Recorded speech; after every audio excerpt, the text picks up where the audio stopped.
Another night. Anyway, yeah, so for those of you just joining in, my name is Beth, and I am currently reading my father's manuscripts. It's my first time reading through them, and as I'm reading through them, I'm also marking them up for editing so that when I'm done, I can zip through on revisions. Because for those of you who write, we all know that being able to hear the written word kind of helps things stand out to us. So the genre I'm working in is fantasy. And it's an adventure. The name of it is The Sword and the Rose, and I'm currently on chapter 16 today. So without further ado, here we go. Chapter 16. At its edge, the Lesmore was normally little more than a damp forest. At this time of year, however, even from the edge, one could see pools of water gleaming beyond the first fringe of trees and brush. Beyond these trees and brush, the ground was less dependable. It was never completely dry, and some seemingly solid patches could turn out to be spongy. They dare not take wagons, or even carts, along the track they traveled. Such supplies as must be carried along were taken on packs on men's backs or on a few mules. Even so, in many places, those walking at the end of the line found the ground churned into quagmire by those who had gone before. The mules, having some amount of sense in certain matters, often objected to this route, and the mule handlers had to resort to stern measures to keep them moving. There was a continual stench of rotting vegetation as well as a few other smells of less certain origin. The trees and brushes were as such flourished with plenty of water, and there were mosses and mushrooms in abundance. Birds called and frogs croaked, but the sounds died out as the army approached. If they're totally not deaf and without sense, they'll know we're coming, and from what direction. Gwalsor muttered.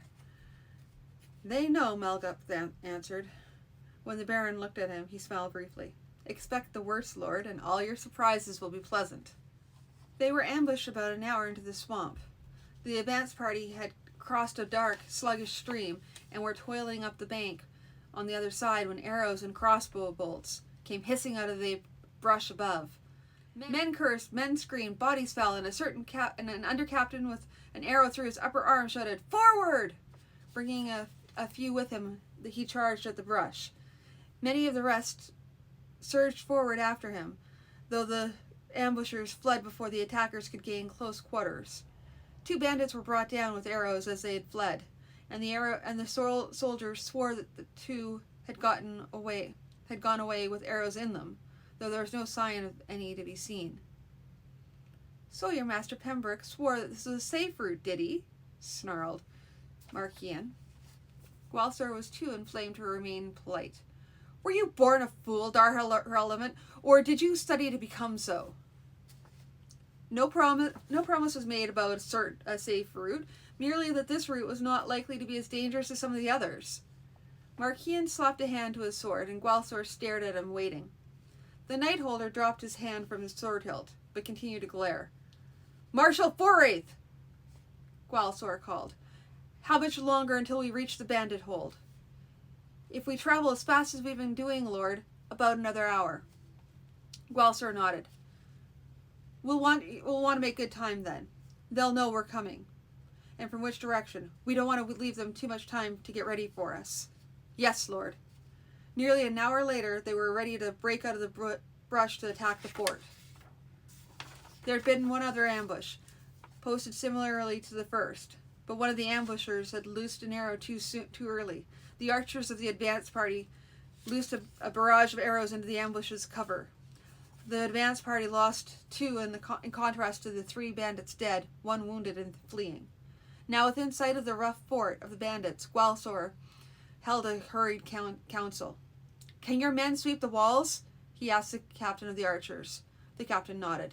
Not for long, though, my lord Baron. This damp be slackening the bowstrings. Gwahlsor nodded. Do your best. We can't bring ballistae with us, and we've no time to make them, so your people are all we have. We're going to do this on foot? Demanded Markian. We are, unless your steed is trained to mount a ladder, in which case you can lead us all. I'd have thought we could send a party over the walls and have them open the main gates, and the rest of us charge through. Gwahlsor was very much on edge. He'd spent as much time as he could over the winter and spring watching at the crossbow butts, always with the smell of dust and roses in his nostrils, and often with an ache in his missing left hand. He no longer shook at the snap of a crossbow, but the thought of facing them, slackened strings or no, was not much easier than it had been.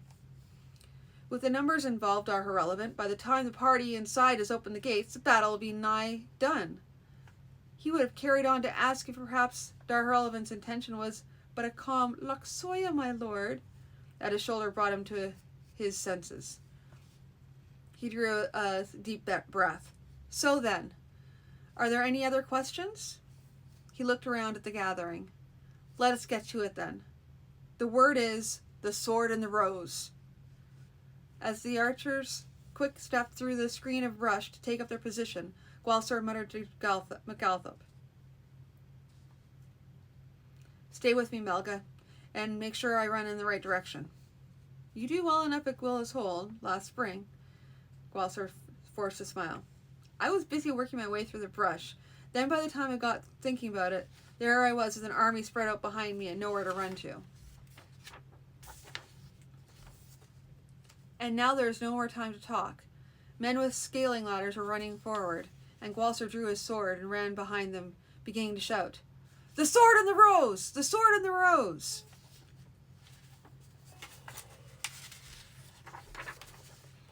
Okay, so this was a very short chapter.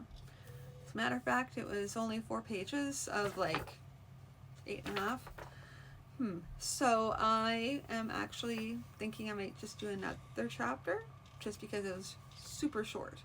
So give me 1 minute. I'm gonna get up for a second, but I'm gonna grab next chapter. We're going long.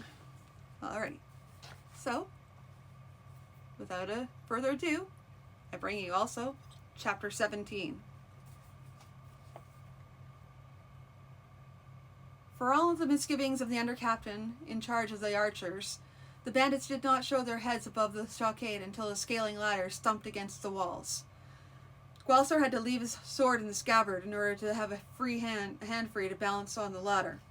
He was just coming over the top when a bandit stood and aimed a crossbow at him. He was not sure if he shouted or screamed or said nothing, but he did bring his shield around, knocking the crossbow aside just as the bandit squeezed the trigger. The next thing he was aware of was he was over the wall with his sword in his hand and the bandit dead at his feet. He knew he could not have been there long, for Melguthop was shouting, "Loxoya!" as he came over the wall himself. The fighting was mostly hand-to-hand now, with an occasional arrow or crossbow quarrel whipping through the air. The scent of dust and roses was in his nostrils. But Gwahlsor fought, as Melga had trained him, concentrating on what was before him, not what might be happening elsewhere. Metal hammered and screeched on metal, amid the din of battle. A man next to Gwahlsor was struck by a bolt of lightning. "The bandit's magician! Where are you, Master Pemberland?" Another bolt of lightning struck somewhere across the field. "Salter's tears, Pemberland! I'll melt some of that fat off over your slow fire." The next bolt disintegrated into sparkles of light, some 8 feet above the ground. The next did likewise, and Gwahlsor had no time to notice more, for 2 howling bandits were coming at him, one with a long boar spear, the other with a battle axe. He slanted his shield so the spear glanced off, parried the axe, and before he could strike, a return blow Melga thrust the axeman through the neck. Then he turned and found the spearman gone into the confusion of the fight. Suddenly, the clangor began to fade. Those of the bandits who remained were running and scrambling for the main gate. Gwahlsor saw the wooden man. the man the peasant had spoke of, wandering as if confused on the edge of the fighting. One of his men struck the thing with a sword, and the sword blow did no harm to the wooden man. The swordsman was flung backward with a flash to land heavily and lie still. Gwalsor, his sword raised, stepped in that direction. Melga caught his shoulder. "Don't touch my lord. Serious bad magic protects it. Gwalsor looked around and saw a cook fire, now beginning to burn down. He took a stick from the fire, whirled it around his head 3 times to set it blazing, and threw it at the wooden man. The wooden man fell and began to try, clumsily, to arise. Gwalsor threw in another torch, and another. The wooden man began to smoke and burn, then finally rising, it ran away, clumsily, still blazing. Gwalsor then turned and went back to the last part of the battle. Tostig pounded on the door of the wizard's house. "Hanj, be you there? What you be doing for us?" The door flew open. Slavin Hanj, looking somewhat flustered, stood there. "I've been doing what I can. They have a magician with them. They have a magician with them, though, so all I can do is strike at individual soldiers. I have Yahor out there wandering around to give them a scare. You know, what happens when someone tries to hit him. It's almost worth this loss to be seeing you a little less self-assured," Tostig thought. "What then? Be you having any advice?" Manik was at his shoulder then. 2 men behind him. "Toss it be over. If we be moving now, might we be able to get away into the swamp?" There was a high-pitched shrieking, and the wooden man, Yahor, came into view. He was flaming now, and even as they watched, his legs disintegrated into charcoal and ash. He fell, full length. Slavin Hanj's expression became one full of wrath, and for a moment Tostig thought he might turn his full fury on the Baron's men. Instead, he said, in a voice full of command, "Come here, close to me, all of you. Balak, out here, now." A moment later, he began a droning chant, strange words which refused to stay in the mind. Hair stood up on their heads, and witch's fire danced on their armor and weapons. A moment later, he shouted a single word, and they were gone, flying through the darkness, eventually landing on a meadow where they all staggered a bit, then caught their balance. The sun was low in the sky, and Tostig realized that though the trip seemed very short, it had actually taken some hours. The battle was done. A few of the bandits managed to escape to the swamp. "Let them go. It's not worth the risk of drowning in a bog to pursue them," Gwalsor said. The bulk of those who remained were dead. Only a few were taken alive, and they could expect only a speedy trial and hanging. The 2 leaders were missing, and the magician as well. The peasants were freed and grateful for it. A few so bold as to call out their thanks to the Baron himself. Gwalsor and his chief men took stock of the situation. "I wish we'd taken Tostig," Gwalsor said. "He's much too dangerous to be let loose."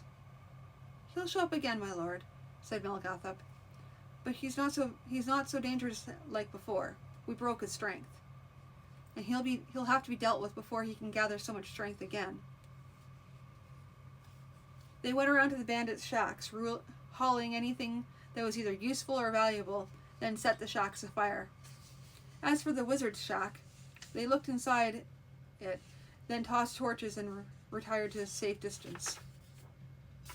As they watched the pile of plunder grow, Foraith asked, "What will we do with all this, my lord Baron? We can't carry it out by ourselves." "We'll leave a party here to guard it, then send back in a train of mules to haul it out.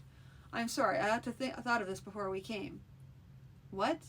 And be bringing a train of mules with us to be a nuisance for us while we fight our way in? Better this way, my lord Baron." They spent the night at the fort, then left in the morning. The trip out took longer than the trip in, because the number of wounded they had to carry in litters. They finally arrived back at the Hold Castle and sent the mules back for the plunder. Several messages awaited Gwalsor at the Hold Castle, all matters that could be dealt with at leisure.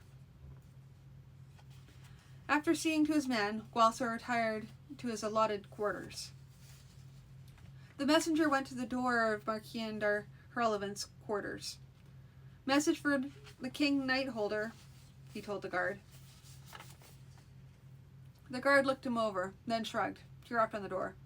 Messenger, lord. A page went to the door, opened the door, and as the guard watched warily. Message for the Knightholder boy. For him, personal. The page moved back to let the man in, who was followed by the guard, still wary. Marquis showed himself from an inner chamber. He had removed his armor, but was otherwise fully dressed. The messenger spoke. It's done, lord. Went as well as we'd hoped. There's a few holed up in the keep, but that won't last. The woman? Nowhere to be seen. May have gotten into the keep. Not good enough. I need her in my hands. Not starving in the keep. Oh, well, I'll have to deal with that myself. Boy, skip to the camp and tell the commander we're off as soon as can be. And tell him to make sure that we get out totally unnoticed. He knew they wouldn't be totally unnoticed, but he'd hoped for a bit of a start in any pursuit.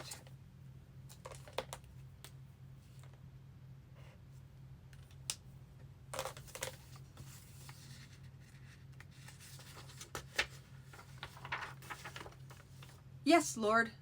The boy was scrambling out the door. Malguthop woke Gwalser from his sleep. My lord, Darherlevant and his people are gone. How did it happen? He was awake almost instantly. A messenger came to Darherlevant. He ordered the men to march. They were gone before anyone could think to inform Forraith or me. Baggage and all? And no questions? The soldiers marched. Only when servants started to strike the tents, load wagons, did people ask questions. Gwalser had swung himself up to sit on the side of the bed. Darherlevant might depart without my leave simply to give offense. But I think I'd be a fool to count on that, though. Tell Forraith to make ready to march. A white grin flashed across the flat olive face. Marshall's already gone to do that, so I'm here instead of him. He's very good at his job, Marshal Forraith. Gwalser stood. Jadal! The boy came through the door, out of breath. Sorry, my lord Baron. He apologized between pants. I thought you wouldn't need me for a while, so I looked around the castle, and when I saw the upset in the camp, I came as fast as I could. And just in time, too. Helped me to dress. Yes, my lord Baron. Is it true, then? Sir Marquian is in revolt? It's not certain yet, but I've no intention of letting it take me by surprise. Now stop chattering and get me into my armor. Forraith met them as they rode out to camp. I've set couriers to the other Knightholders to meet us along the way, or gather at Grandel's castle. Well done. We'll be needing them, I think. As much as Marquian had done, Gwalser led his troops out, with the servants striking tents and bringing up the rear. You agree with me that Marquian will be marching on Grandel's castle, then, my lord Baron? Asked Forraith. It's the most likely destination. If they take my castle, they can hold it against me, bring in everyone who might have been wavering, and then come hunt me for wherever I might go. Gwalser and his company marched swiftly through the countryside, past farms green with the new crops sprouting in the fields. Very shortly they came on Marquian's baggage wagons toiling up a slope. Gwalser, Forraith, and a few guards rode to the head of the wagon column, then stopped, blocking their path. Gwalser looked at the man in charge of the baggage. Where are you off to, fellow? Where my lord Marquian commands, my lord. And just where does Lord Marquian bid you to go? The man remained sullenly silent. Gwalser made an impatient gesture with his left hand. Throw a rope over the limb of that tree and hang him. It may well loosen someone else's tongue. Wait, my lord Baron. The servant was loyal to Marquian, but saw no sense in dying to protect information which was fairly clear to anyone who cared to think. He bade us meet him beneath the walls of Grendel Castle. Gwalser nodded, then looked to Forraith. Marshal, have a dozen or so men escort these behind us, to see that they don't lose their way. Yes, my lord Baron. You think Darherlevant will lay an ambush or two for us? Asked Forraith as they rode along. He has to know we'll be following. Possibly. He doesn't have that large a force to divide up. Of course, now we know one of the reasons why his force was so small when we first met. He had to have people to send to Grendel Castle. Still, if he thinks it's worthwhile to delay us, he might well make the attempt. And indeed, as the road wound through the small wood, 2 hidden archers loosed arrows, killing one man and wounding another. The ambushers made no attempt to stand, however, slipping back off into the brush after a few arrows. It obliged the Baron's party to slow a bit, though they had to be wary at every place where an ambush might be laid. Without baggage, they traveled faster than they had on the way down, marching a little longer into the evening, sleeping in wrapped blankets. They had paused briefly to eat a bit of hard bread and drink a little water, then they would carry on again. Thus it was that, late in the afternoon of the second day of the march, they saw smoke rising from where Grendel Castle lay over the horizon.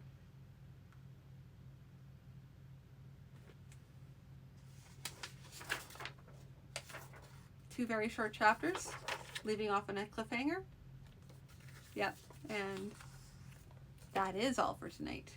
I think it's a good place to leave it off, and I will talk to you all tomorrow. What is happening? He's been betrayed, and what's going on in the castle? Tune in tomorrow, and you'll find out. Have a good night.